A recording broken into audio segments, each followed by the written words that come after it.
À Saint-Paul-les-Dax, au bord du lac de Christus, un lâcher de ballon s'est déroulé ce mercredi 30 mai dans le cadre de la journée mondiale de la sclérose en plaques.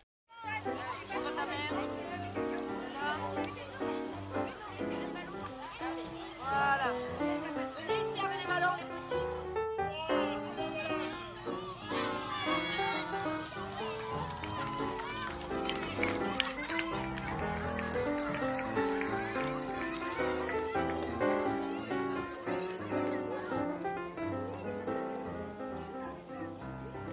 Donc là, l'objectif, effectivement, c'était d'organiser un temps convivial avec l'ensemble de nos partenaires.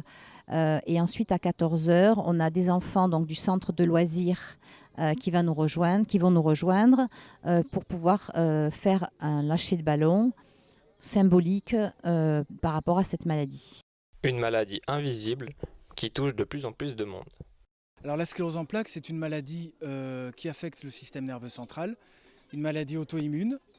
Elle touche environ 100 000 personnes en France, 400 000 personnes en Europe et 2,5 millions dans le monde. Et en règle générale, elle touche 3/4 des femmes. C'est encore une maladie qui est très méconnue, je trouve. Malgré les 100 000 personnes atteintes en France, les journées comme celle-ci permettent de sensibiliser, d'informer et de témoigner. Ce genre d'initiative permet de prévenir et d'informer la jeunesse. C'est une maladie, un handicap qui nous empêche de bouger, qui est touché au cerveau. Et on ne sait pas trop encore ce que c'est, mais on sait que c'est une maladie qui nous touche et qui nous empêche de bouger. Non, moi je connaissais pas. Je l'ai appris juste mercredi dernier. Moi ça me fait du bien parce que ça me touche pour les personnes qui ont la maladie de sclérose en plaques. Après, c'est bien parce que c'est pour fêter la maladie et l'handicap et ça peut rendre les handicapés heureux aussi. C'était bien et j'ai beaucoup aimé et j'ai appris plein de choses. Espérons que ce type d'événement se reproduise pour faire connaître la maladie et aider les malades. Donc la recherche avance.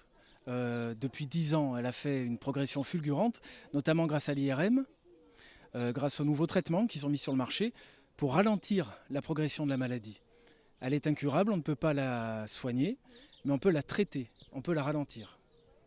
Je suis ravie que effectivement l'APF France Handicap, avec ses adhérents, ses bénévoles, ait pu effectivement faire en sorte que cette journée ait lieu. Voilà, c'est plein d'espoir pour les malades de cette maladie.